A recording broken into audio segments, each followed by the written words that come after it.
Welcome to the 8th talk in the series To Be or Not to Be. And today we're going to talk about moments, God moments, and miracles. I'm Dietmar Winsker. Thank you very much for listening in.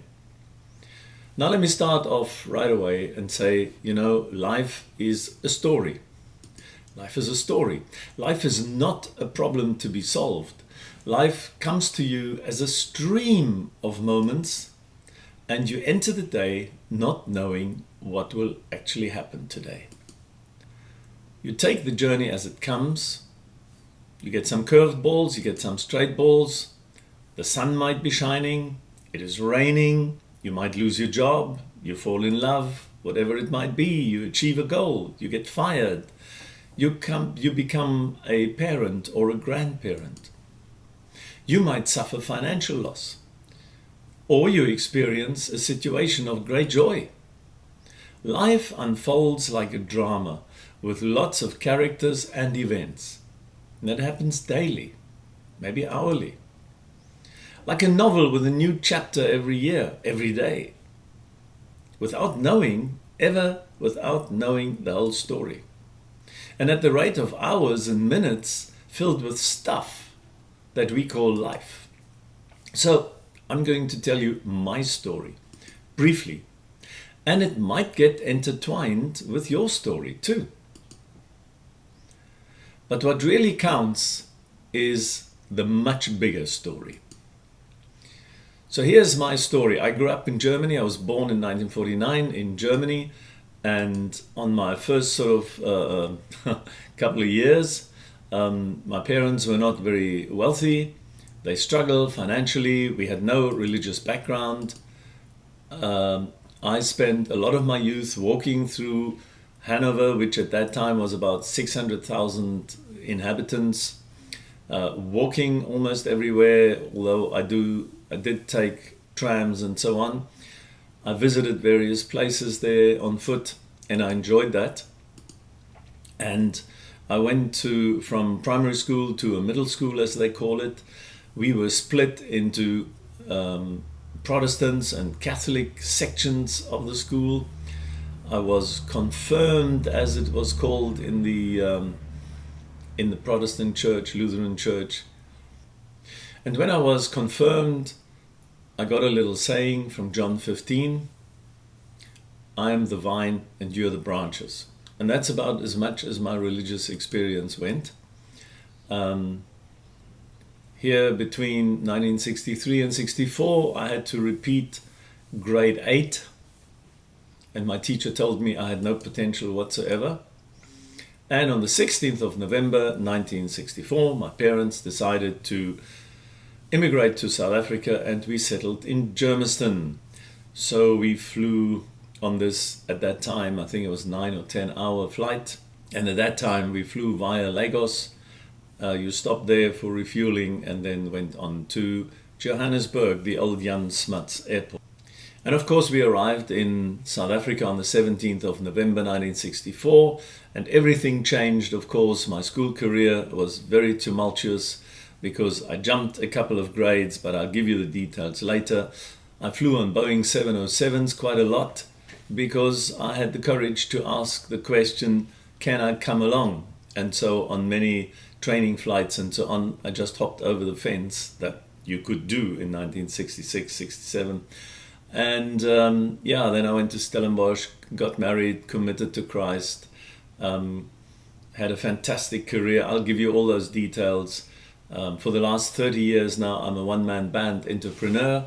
And I worked in many countries, and from about 2015 I decided to reinvent myself and think up some new activities, some new discoveries for myself. And so here I am in 2020 after almost a year of lockdown, not always as harsh as a hard lockdown, but now we're looking forward to what the next couple of years bring. But this is really what I wanted to show you. The moments that I lived through can also be depicted since my birth on the left there, that green triangle, to my future death which nobody knows if it is in a year or in a week or if it's in 10 years, but there's death. So those two green triangles is the span of my life, the span of my moments. And in those moments, we have many relationships with many people. I just took this diagram, which I found, and I thought this depicts more or less at any given moment all the relationships that you are balancing and juggling. Some of them are very, very short. It's just somebody you met at Woolies, maybe in some one sentence moment with somebody else. Others are a little bit longer. You have a chat with the bank manager, or you are talking to someone across the street, or whatever it might be. But these are sort of meant to depict a spectrum of relationships. And of course, from one moment to another, you are in a relationship. Unless you just sit at home and you don't even Zoom, then you have no relationships, I suppose, except with your computer. So the moments in my story look something like this. And of course, inside there, between the birth of Dietmar Winsker and the death of Dietmar Winsker, there are moments there which were very special. Let me call them God moments. And sometimes when you look back, you think this was so unlikely to happen. This relationship was so improbable that I can call it a miracle. Remember, I can call it a miracle if I like. But I'll explain what I mean by miracle a little later. Another way of looking at these intersections and possible influences between people could be depicted like this. These are just a couple of lines, different colored lines of different people that had different relationships or an interaction with me of some sort. They sort of passed through my area of influence, and then they moved on with their lives. And I depicted that as these gray, shady areas there. And if you look at this one at the bottom here, that is where somebody got into my life. There was a bit of interaction, and then he got out of my life again. But it was a God moment for me, because here somebody that I didn't know from a bar of soap phoned me and asked me to pray with him because he wants to commit suicide. Now, if you know me, that is not really my line of where I thought I could help anybody. But we got through it. We prayed together. This guy decided not to commit suicide. No, he was not asking me for money or for food or for anything. He just wanted somebody to pray with him. And he was sitting in Oudtshoorn, and I was sitting in Somerset West, and I'd never heard of him before, and he had never heard of me before. Long story behind it. But there was a very, very short interaction, into my life, out of my life. Okay? The same as you would maybe have at the barista at Woolies coffee counter. I have it from a reliable source, namely my own mother, that at the beginning of my life, I was born. Let's call that, in typical engineering fashion, T0. Okay? I was born at T0. And now the moments started. And how long is a moment? What do you think? How long is a moment? Well, it depends a lot on the national culture. It depends on yourself, what you want to consider as a moment. Of course, it could be years, it could be days, it could be hours, it could be seconds, it could be minutes, whatever it might be. And let's say we call a moment a year. We could do that too. Then we've got 81 units of years, okay? And 81 years, if you want to make it into minutes, which sounds much more impressive, if you say I'm 710,000 hours on this planet, people's eyes glaze over a little bit, and some of them can work it out and others can't, doesn't matter. You could make it even more impressive and make it 43 million minutes, or about 2.5 billion seconds. That's not the point. Let's stick to the hours. But a lifetime could even be considered a moment. But here's another very, very interesting thing right at the beginning. Have you noticed? Time always flows in one direction. What I mean by that is you cannot repeat it. The time that has gone past is gone. You cannot recapture it. And what is interesting, from those of you who might remember the story I told on entropy, the second law of thermodynamics, entropy and time flows in the same direction. No, but it's important to know that time flows in the same direction as entropy. Entropy being a higher state of disorder. The whole universe, you, me, we're all getting older. That's really what it says. So at T0 I was born, and here I am many moments later, if the moments are hours. So I left Germany with my parents when I was round about 131,000 hours on this planet. We came to South Africa. And of course, time flies in hours, and it flies even faster in seconds. But from moment to moment, it flows in this one direction. Remember, so let's stick to the hours. And let me summarize my life very quickly. T0, 0 hours I was born. TE is immigration, 131,000 hours. I was 15 years old. Then I accepted Christ with 24. That's about 210,000 hours. Then I got married with 219,000 hours. And you'll see just now why this is significant, these hours. And I started after my career to work for myself as a one-man band with 350,000 hours on this planet. And remember, 710,000 hours is a life of 81 years. So 350,000 is halfway. So there I went on my own with 40. I did a lot of university work with 438,000 hours, and from then on, quite a lot more. And then I got to this birthday called 57, and I thought, what a boring number. Even if it is a prime number, it's still pretty boring.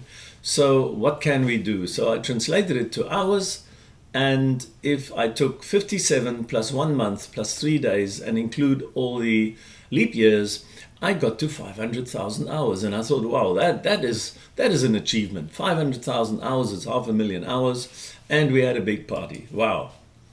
But it makes it more interesting, right? 500,000 hours, 500,000 hours, sounds more impressive than 57.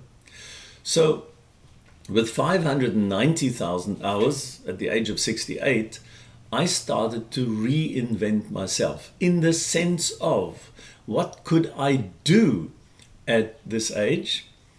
I didn't want to retire. I never want to retire. As long as my head and my body goes along, I wouldn't like to retire. But here I reinvented work for myself, and that's a separate story. But today, on this very, very date today, the 24th of November, I'm 611,730 hours on this planet, give or take an hour, which this talk will take. And here I am. But remember, the average life, let's make it 81, is 710,000 hours. And then it is exitus. So what is important here to note is that I am today already almost 100,000 hours from that standard 81. 100,000 hours isn't much. If you think that about a quarter of that you sleep away, and you add all these hours together, you haven't got much time to do really useful things. So I thought a couple of weeks ago, why don't I do these talks? That would be something, okay? No, I'm not asking money for it, but it could be interesting for you. Let me start with these moments again in Hanover. Hanover is my hometown in Germany, was my hometown for 15 years before my parents immigrated. That was the only place I really knew. And my family clan always got together, my parents and their siblings and my uncles and aunts and so on. They came together every Sunday and they played cards and they drank beer and they all smoked. And I remember even as a youngster, I couldn't stand it because the apartment was pretty small, 75 square meters on the 3rd floor of an apartment building. And I always thought I want to escape here, because they wanted to teach me how to play these card games, and I was really not interested. And I was too young for the beer, and I hated the smoke. So I escaped. Sometimes the parents or the uncles gave me a couple of German marks, maybe 2, that was the absolute maximum.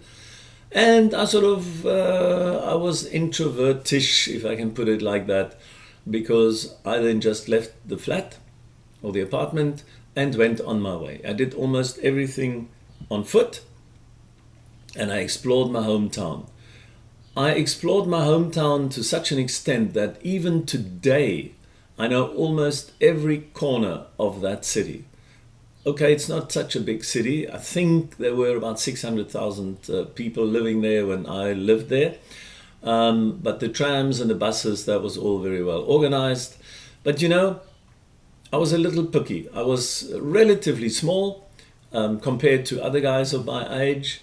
And one day I drove past the Coca-Cola factory, knocked on the door. I was the door was open for me, and they said, "What do you want?" And I said, "I would like to know how the Coke gets into the bottles. Would you be prepared to show me?" And I think I was about 11 or 12, you know. So they put me into a big auditorium. I mean, it was for about 100 people. They put lots of Cokes there, showed me a movie, and then they showed me around the factory, and then I left again. And I learned a very big lesson here. If you are inquisitive and you ask a question and you got the courage to ask, and of course it was a different time, I understand that, but if you have the courage to ask, people will answer normally positively. I also discovered the library, of course, the public library. And I looked around. I looked around in the Landesmuseum, which is the National Museum in Hanover, and it had fantastic exhibits. I think I was there so often that I knew almost all the exhibits. About 2 or 3 years ago, I went again into that very same Landesmuseum. You know that some of the exhibits are still the same. Of course, there are a lot of new ones and differently arranged and so on. But my favorite was always a woman that had drowned in the bog, and the bog, because of the lack of oxygen, preserved her quite a bit, and her hair was still there, and she had red hair, and that sort of skeleton with the red hair really fascinated. But I also had the courage to go to the police. There was a mounted police still in those days. I'm talking now about 1960, 61, 62. And I would just ask if I can come and have a look. And in that way, I even went into the fire station, and they showed me all the vehicles and all the equipment and all that, probably in the hope that I would become a voluntary fireman, as is the custom in Germany. Many youngsters of teenage sort of age go into that. And the other thing that I did very often is I went onto the platform of Hanover Station, which in those days you had to pay your 20 cents to get on it, but then you could stand there and just loiter, I suppose. But here is me, you know, a small guy standing there where the steam engines are puffing and huffing and so on, and the men are working on the steam engine. And it didn't take long before they noticed I was there often, and they invited me in. And I shunted on this train, let's say 2 or 3 hours on a Sunday afternoon or a Saturday, whatever day it may have been. And I did that very often. And in the end, I got experiences there. You know, I saw the machinery, I saw how people worked, how a steam engine worked, how the shunting worked and all that. No, nothing. I'm very bad at school, but I did things like that. And school was really boring for me. I was really only interested in geography, drawing maps, and I was interested in physics, but I couldn't do the maths. And I was very interested in sport and swimming. And I had a teacher who pronounced over me when I was 11 years old. He said, "Dietmar, you see this line on this desk of yours? There was a crack in the wood, on the wooden desk. And he said, this is your horizon. You will never overcome it." And I thought, well, he's a teacher. He would know, wouldn't he? So then I stopped thinking about school. I was 11 or 12.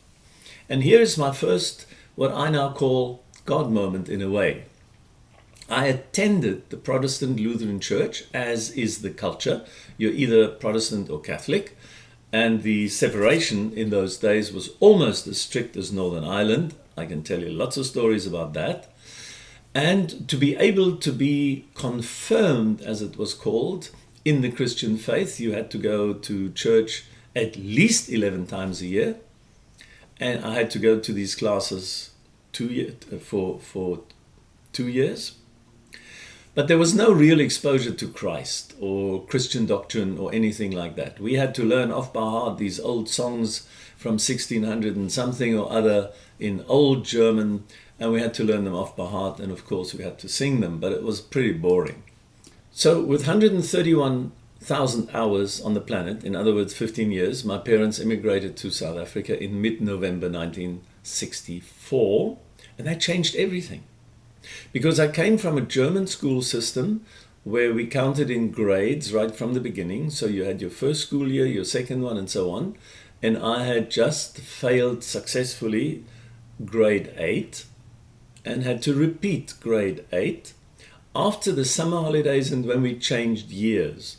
So by the time of November, I had just started my second time around of grade 8, when in South Africa they were still working in standards 1, 2, 3, 4, 5, 6, 7, 8, with 2 years ahead of that, which was called sub A and sub B, right? You might remember if you're old enough.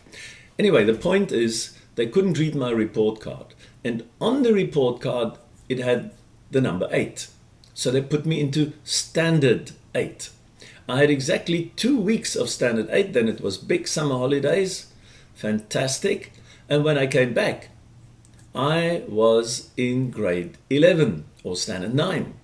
So I had jumped 2 years here in an English high school, not knowing if I'm Arthur or Martha or what is happening now. And at the end of my first grade 11 in South Africa, they said to me, well, you're still very young, you know. I mean, I was only 15 at that time. Then at the end of grade 11, I was 16. And they said, you're still very young. Don't go to matric now. Rather do grade 11 over. And then it'll be easier to do grade 12 for you and matric. Anyway, so I gained 2 years, which was a disaster for the school career. And I wasn't a good scholar anyway, or pupil. And I gained 2 years and I lost 2 years. And in the end, when I wrote matric, I actually happened to be 18. So the thing that surprised in this country was school uniforms. PT was done barefoot in this red dust that you can only get in the Transvaal, you know, especially in those years. The experience of caning and visiting the principal's office when you were naughty was barbaric to me, because I wasn't used to that sort of thing. And they put me into the rugby teams because in the house competitions, I was a boy, so I had to play rugby, but nobody explained the rules to me. So I thought this is just the rough version of soccer. And of course, when I got the ball, 2 things happened. I passed it forward because I thought, how else are you going to get to the other side to the goal? And the other guys that were in my group were on average 1 or 2 years older than me. And at that age, it makes a big difference to you physically.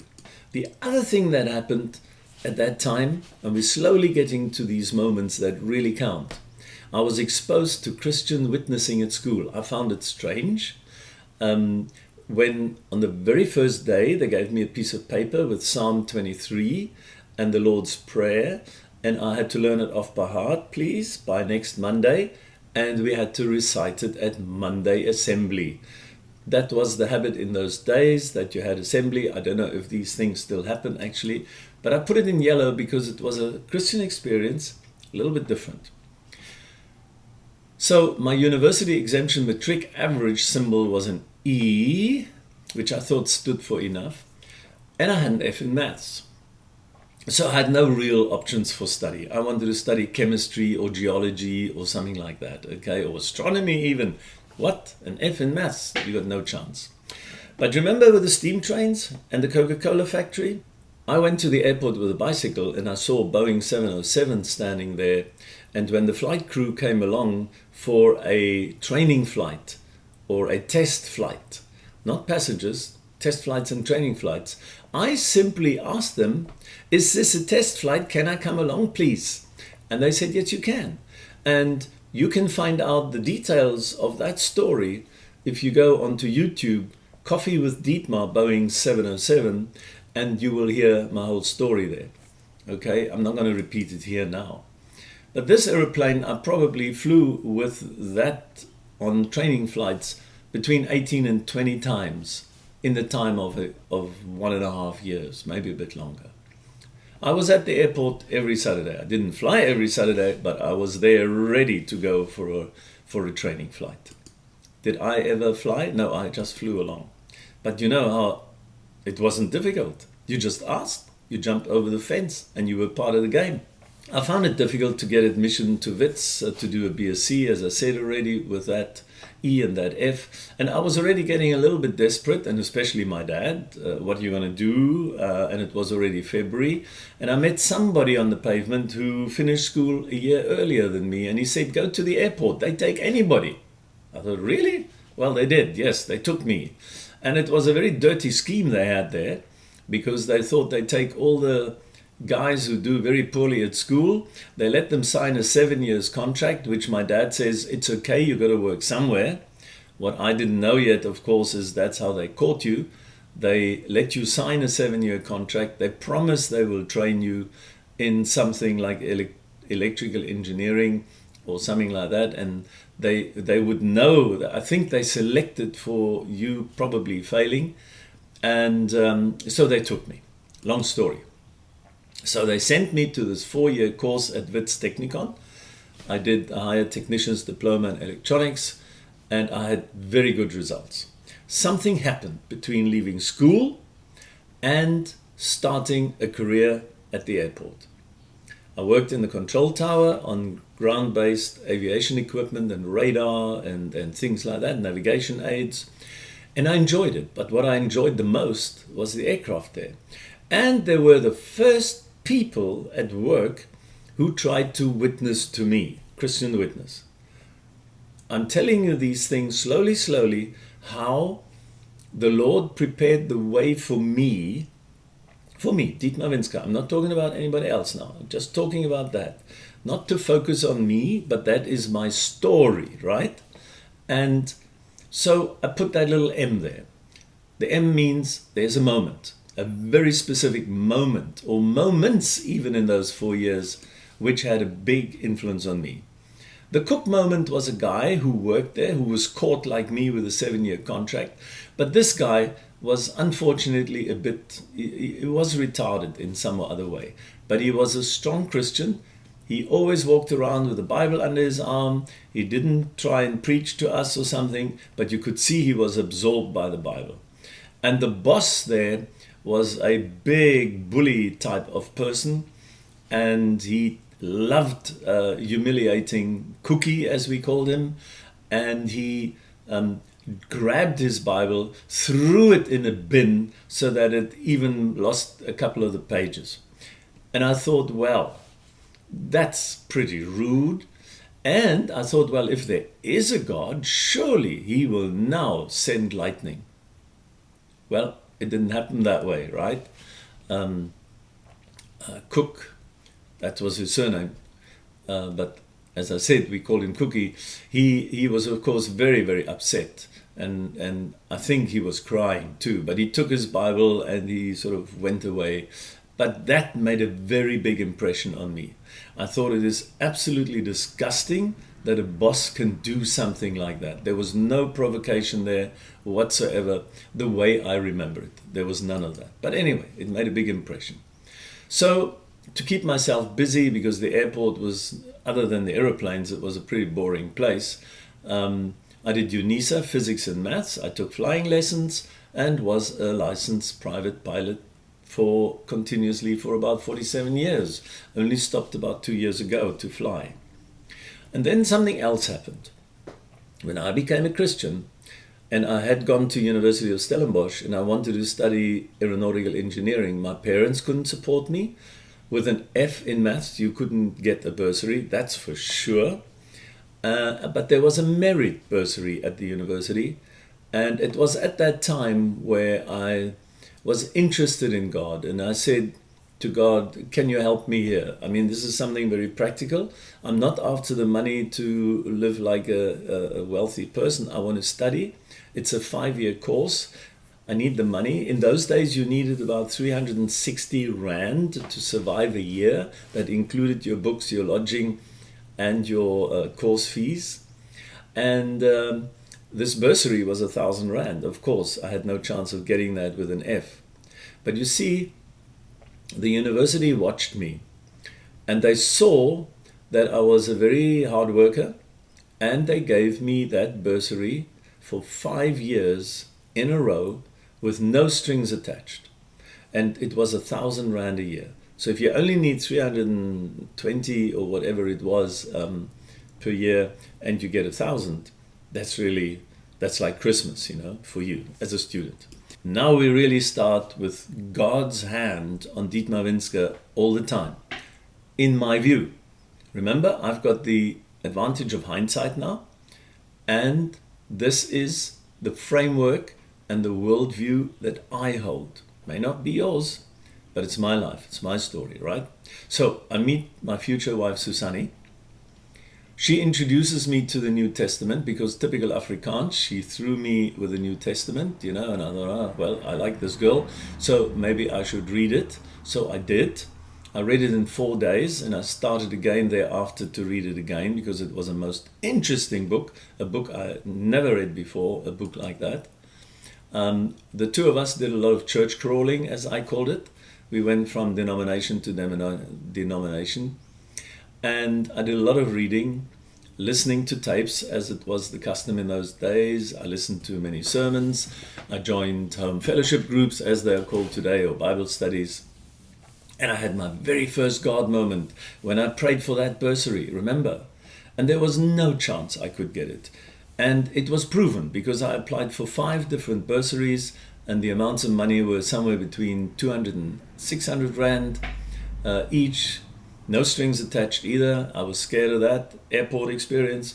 So I prayed for this bursary, and by end of August, so it's almost the end of the financial year, or rather the university year and financial for me, I had already 180 Rands worth of debt with my best friend who had a bit more money than me.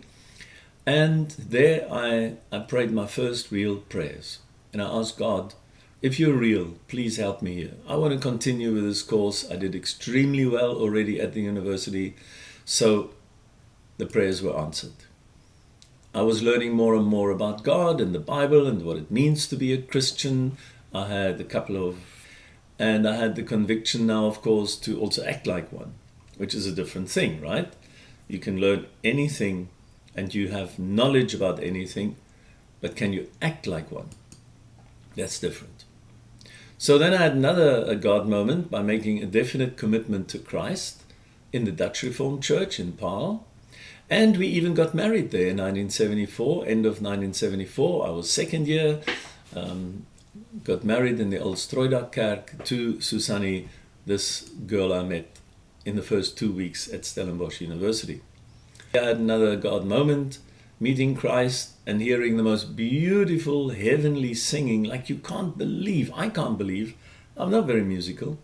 But I was sitting in the room and looking at the corner of my living room, and this corner folded back like, when a page folds back like on Kindle, that sort of folding back. And I saw, I don't know how many people. I would like to say millions, but it was probably tens of thousands. I don't know. I saw people there and they were singing. And the singing was out of this world. Now, I am not given to hallucinations and things like that. I wasn't on drugs. I wasn't overtired. I wasn't stressed or anything like that. This just happened. And that was a God moment for me because I saw something and I heard something that cannot be explained with physics. Impossible. Impossible. I was also present at the birth of our 3 children. That was a God moment, of course. And I became very active as a youth leader in Youth for Christ, as it was called in those days. I think they still exist. And I did that in Stellenbosch for 5 years. So you can see with all the M's there, of which the green ones are really God moments, where I feel the intersection of God with me was very strong. That's what I mean with this green M. That bullet point is just a bullet point. But it's a moment that I sort of treasure very much in my life. And there were more of those. I was, of course, very privileged to have a most challenging, interesting career after I left university. And I enjoyed it. I learned from the best in engineering and technology in this country. Wonderful people. I learned the best in leadership, in management, in coaching and mentorship and so on. I was coached, I was mentored, And I think I learned that also from them again to apply to others. I did a lot of postgraduate engineering studies. I did my M, I did a PhD part-time. And for my sins, I did a second PhD many years later in the year 2000. But those are all God moments for me. I learned from the best Christian preachers, real life stuff. Real life stuff. And that's why I'm so passionate also about Christianity and science and so on. I learned from many fellow Christian brothers and sisters and their testimonies and their lives and the way they lived them. And I was baptized at the Somerset West Baptist Church, which was a real God moment for me. I studied and researched God's Word in detail. The scholar that I wasn't at school, I now turned into, or as my wife once said to me, I'm a sickeningly ideal student. But I love it. I love it to dig in God's Word and find out the original Hebrew, Greek, whatever it is, and compare it to what I see out there in the world every single day. And I became fascinated by Christian apologetics, especially the question of origin, because there was always this, I would almost say, fight, this contradiction between, if you're a Christian and you believe in the Bible, you must be stupid, and there is science and they got all the answers. But if you followed my talks carefully, you know that science only describes what nature prescribes. And of course, that means we are smart, to describe nature's laws. But it is much smarter to create those laws and keep them going, to sustain them. But that's a different story. You should listen to talk 1 to 6, which culminates in mathematics. And this apologetics, especially as it pertains to general science and physics and maths, astronomy, chemistry, biology, geology, all these ologies, that always fascinated me. And I gave many talks over the years. I even preached on these things already in churches. I gave seminars on these things, and I was leading many Christian groups on this sort of topic. In between there, I lived in Munich, Germany as well for 3 years, took my whole family. We moved to Germany because I mainly worked in the UK. But from the work I did in the UK, I then also branched off working in Austria, in Switzerland, in Finland, in Turkey, in Greece, in the United States. It was all these countries in between in Europe. In total, about 30 countries. I visited about 40 countries in my life. I worked in diverse industries. I commuted from Munich while I lived in Munich, and the family lived in Munich. And later when we moved back to Somerset West, I commuted from here. And here I am. I'm back in Somerset West for 28 years and I'm still commuting. Well, no, I must correct that. That stopped at the beginning of this year, obviously, due to COVID-19. We went to an evangelical sort of Baptist church in Munich. And I personally visited many other international churches, even in languages I didn't understand. I always found it fascinating, though, that many of the songs, the hymns and the songs of praise and so on, they were all the same. Of course, the language I couldn't understand, but I knew what the words were. And of course, in a German church, the pastor, it's not unusual for the pastor to invite everybody to the beer garden after the service. And that is what happened. And there was a rich cultural undertone in the church, of course, as well, being a German church. And during my years, I also met leading non-believing scientists and academics personally. I met personally Richard Dawkins, and he is sort of the high priest of atheism there in the UK. Steve Jones, who I respect greatly, is a biologist, unfortunately also an atheist, and he always has his knife in for the Christian in the first or two or in the last chapter of his books, but I like his books otherwise. And I always thought he was Sir Martin Rees, but he's Baron. I don't know if that's his name or if that's his title, but anyway, he's the Astronomer Royal in the UK. A very, very knowledgeable, very smart man. In fact, all these three men, including Richard Dawkins, they are clever people. They're much cleverer than me, but there is very little wisdom in some of them.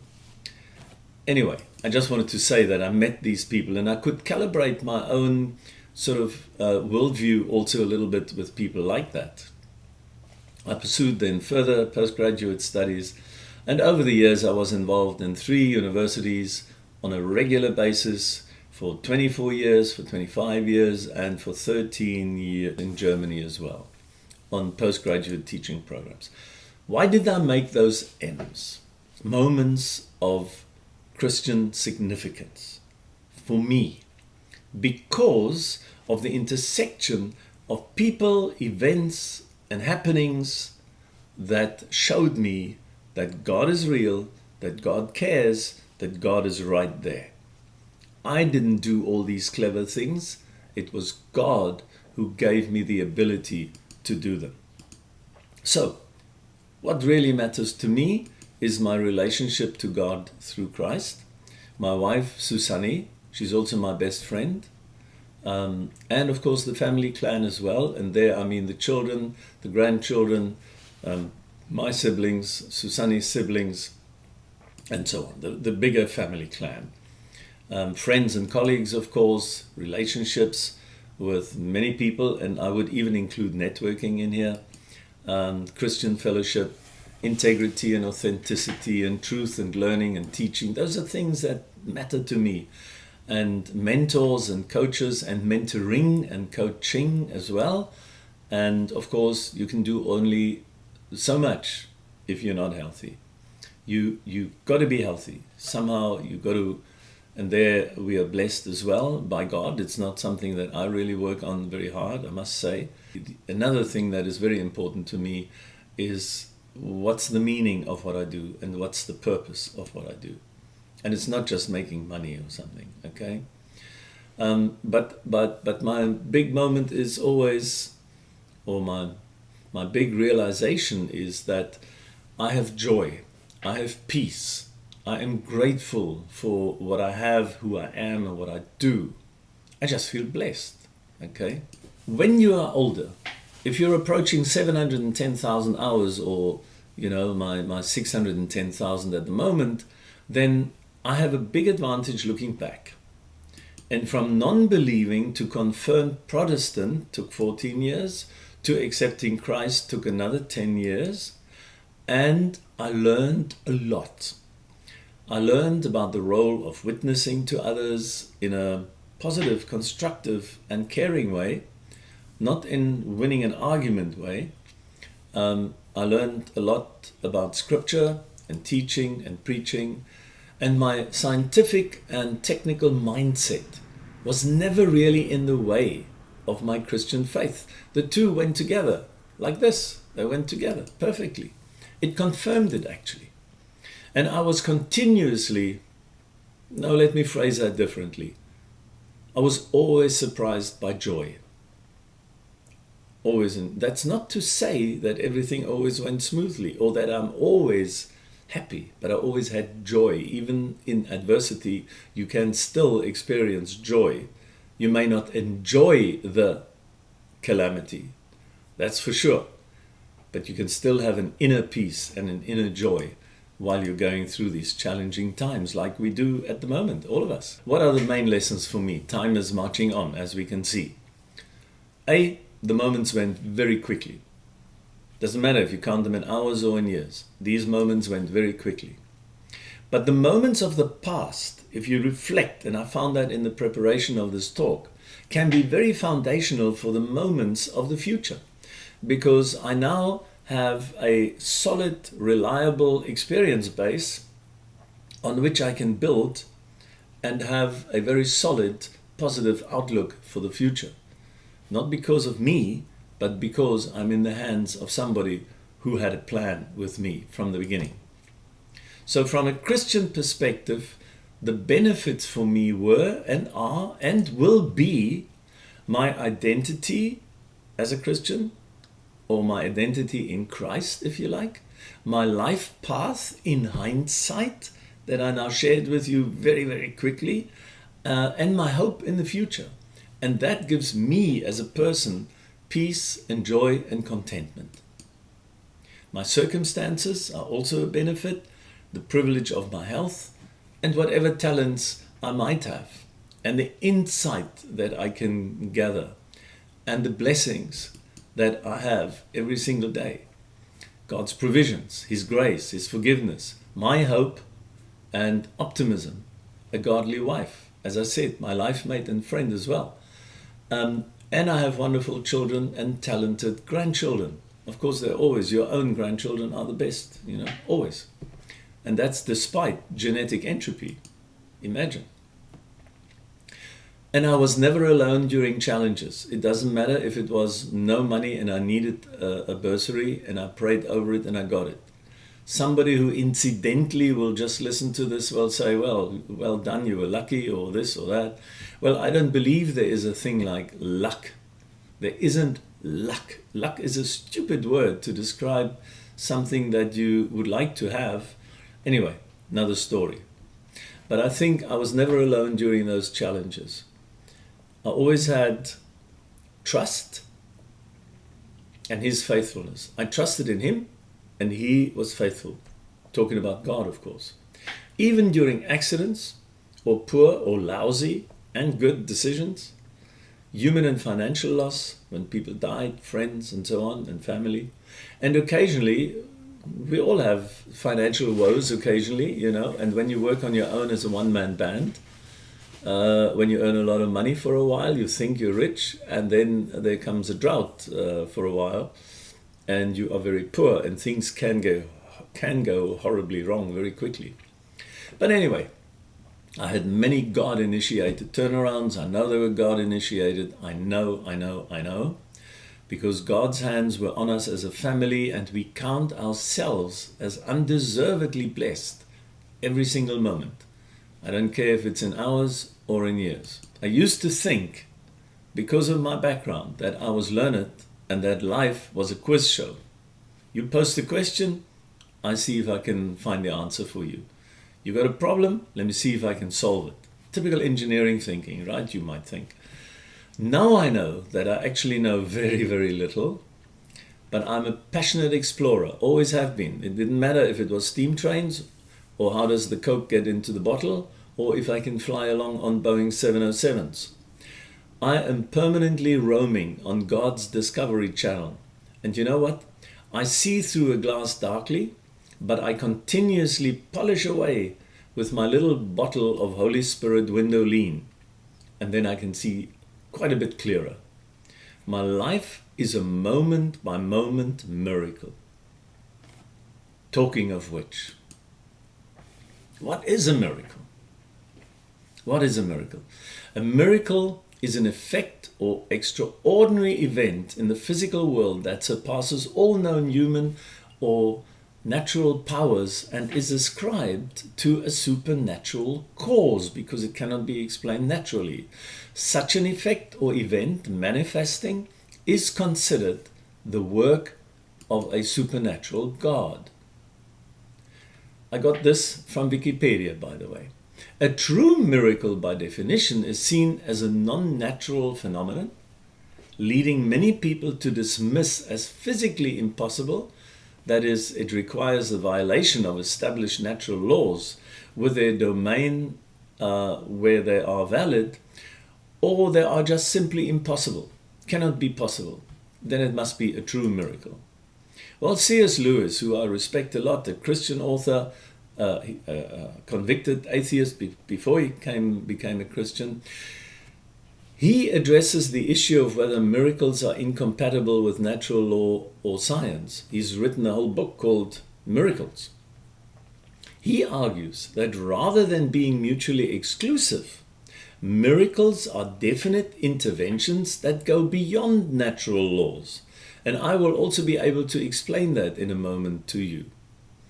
Miracles are consistent with nature, but are beyond natural law. They don't break natural law, they're outside of it. Now, Lewis makes a case for the reality of miracles by presenting the position that something more than nature or a supernatural world may exist, including a benevolent creator likely to intervene in reality after creation. What is he saying? He's saying that a miracle can occur when the supernatural God intervenes in the natural world and then withdraws again. He's always around still, but I want to show you on an example what C.S. Lewis probably meant. And I put a little diagram here like this. I said, let's take this white area as the natural world and the laws of nature. Everything is packed into that white area. Then it could very well be that that natural world is a bit like a model train set. Okay? This model train set has a life of its own. It's all physical. It's all working in there. But the people, the plastic people living in there, cannot relate to me outside here because they don't see me. They cannot even understand what I'm saying or thinking or anything like that. Let's say that's the natural world and the laws of nature. Then it could very well be that we are surrounded by this orange area, which is the supernatural world, which cannot be sensed by the natural world, but the supernatural world can easily intervene in the natural world and withdraw again. I want to show it to you by means of an example, but the type of miracles that we're talking about is feeding the 5,000 in the Bible, healing, the Immaculate Conception. Yes, it is possible in this way. Walking on water is possible in this way. The creation of DNA and information, and what about mind and conscience? That's outside the natural world in a way. Let me show you. You see this orange area? It's the supernatural world. We put some space coordinates in here. We've got the X and the Y axis, and we've got depth and height. Okay? But now we say, let us look at a two-dimensional plane, the two-dimensional natural world and natural physics. So forget about depth and forget about height. This is the world we live in, this flat world, okay? There are some 2D people that live in this world. And they also play sports, I'll show you in a moment, but this is their housing estate. This housing estate is just lines, because the people themselves are arrows. Let's make the arrowhead the head, okay? And these people cannot climb over these lines. They have to go through the doors, which are those red lines, and they can draw the door closed. So they can be inside a house, and when they're inside a house, the outsiders cannot see it, and the insiders cannot look outside. There are some people who are having meetings, or they chat, okay? And when there is a closed door meeting here at the bottom left, then you can see these people can talk to each other, they can see each other, but they're isolated from the others. Get that? It's a two-dimensional world. There is no height. But notice one thing. I can look down into this two-dimensional world and see every person at the same time. I see all their movements. I can listen to all their conversations. I know exactly what they're doing, all of them. They don't even know I'm here. You get it?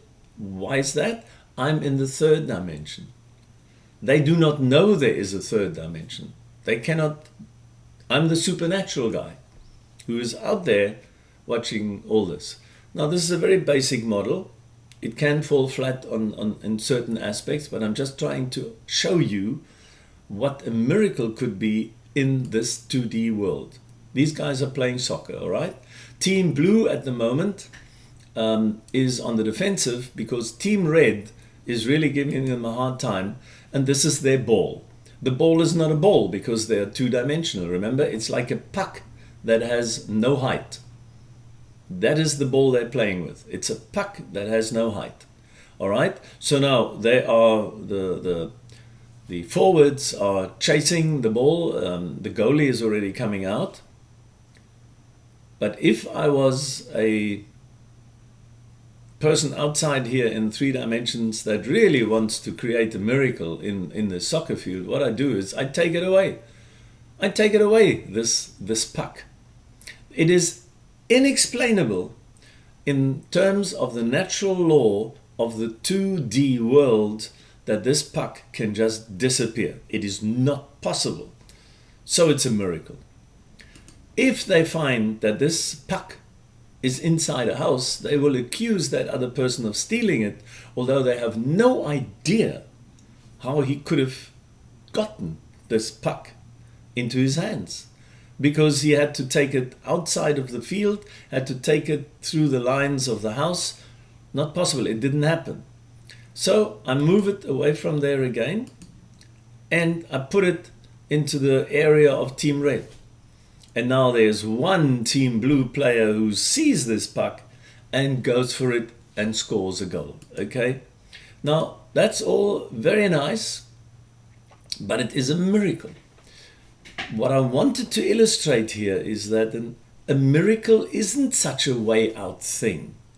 All you have to do is put God into the supernatural world where he is, which we also know exists, but we cannot go there. But the supernatural world can get into the natural world, because if you look again at that picture of the rectangle in orange and the white circle is embedded in the supernatural. But there's a hard border between the white space and the orange space. Only the orange space occupant can also intervene in the natural world of the white space. Got it? In the same way, I, as a three-dimensional person, could look at the playing field and take the puck away. I can lift it just a millimeter above the paper and they would not see it. They would not know where it's gone. It's gone. So what is so difficult for God? To make the earth stand still for one day, to make a unfertilized zygote into an egg that produces Jesus? What would prevent him from walking on water? What would prevent Jesus from rising from the dead? Those miracles are not difficult to explain, and they do not abolish the laws of nature. That is the important thing in this story. That the natural laws continue the way they are, but the supernatural world can intervene in the natural world with impunity, because they are sitting in a dimension that we cannot see. I'm sure you understood this part. It's not so difficult. Okay.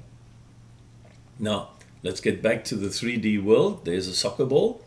A soccer ball is not a puck. But if God were to remove that 3D ball, because he is in the fourth dimension, let's call it that, in the supernatural dimension, then we wouldn't be knowing any the better. We would have a miracle. The ball that was there right now is gone the next moment, and we have no explanation where it may have gone. I find that exciting. I find that very, very interesting. So the 3D natural world is in this white space, and God is mainly in the supernatural world. And we, because we are made in the image of God, have a certain aspect of that dimension in us. I believe that. Almost all Christians would believe that. And you should believe it, not because I'm a Christian and I'm telling you, but because you have it in you. You are looking for meaning. You know that there's something more outside there than just the 3D space and time. There's a lot more. You know that. And if you really want to find out, you just ask God. And that God that can feed 5,000 and do healing and make Jesus out of a zygote and no sperm and walking on water and calming the storm and resurrection and your life and DNA and all these things, these wonderful things, and saving you and me. So the point here is the supernatural creator can intervene without breaking natural laws, but he may at any time suppress them for his purposes. That was my story. Why don't you tell your story? Tell it to God. He knows it already anyway. But experience joy during every moment, no matter how you count the moments, also the difficult times and the challenges. Keep on exploring, keep on learning. Don't ever stop learning unless your noggin doesn't work anymore, you know? Keep on learning and learn, and that's something I must remind myself of as well. Love and forgive and hug more than you usually do. Simply ask God to reveal himself to you. He will. That's the first miracle you must actually go for. I'm sure that if you ask God to come into your life, he will. In fact, the day he made you, remember, he's not just outside the 3D that we live in, he's also outside time. Because in Genesis 1 it says, in the beginning, God created heaven and earth. And this word in the beginning in Hebrew means before the counter of time started, before time began. So that was the real T0, okay? And that is what Hebrew says in the beginning actually means, not some arbitrary beginning. So what I'm really trying to say there is, when you were born, when I was born, when anyone was born of our ancestors, that whole timeline, God can see it at the same time, supernaturally. And supernaturally is only supernaturally for us. He just sees it. He already created you. He already knows who you are. You must just get involved in his much bigger story. Remember, we're all parts in his bigger story.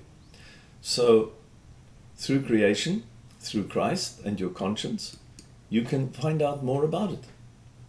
If that is all very puzzling to you, or you want to write it off or something, why don't you come to the Alpha course? I tell you, that's the best introduction to Christianity. And we will have another Alpha course next year sometime. And then I would suggest that you join us. Why don't you send an email to jonathan@alphahelderberg.org.za and you join us. You've got nothing to lose. You've got everything to gain.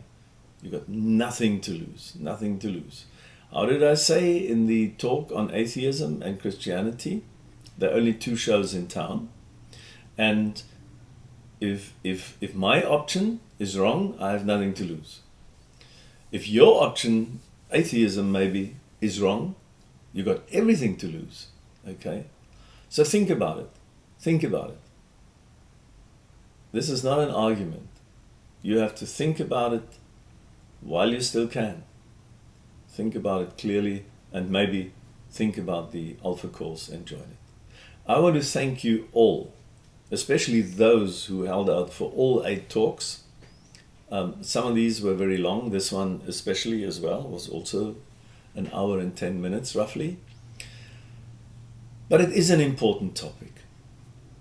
I gave you my life story very condensed in a couple of moments. Maybe it didn't even make sense to some of you.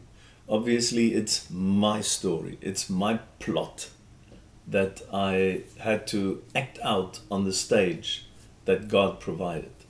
And he writes the script. I make my choices, that's true. It is just so satisfying to know you're on the right road. So thanks again for listening. Maybe on YouTube you listen to all 8 or some of them. I think the important part is maybe this very last one, and of course the science and Christianity compatibility. So thanks a lot, all the best, and maybe I'll see you in some other series of talks in the near future. And remember, have a look at Coffee with Dietmar. There's only one contribution on that channel. Can't miss it. But that will tell you why you can just ask questions and tell your youngsters, your own youngsters, ask questions. Don't be scared to ask questions, and then see what happens in terms of opportunities. Have a good day.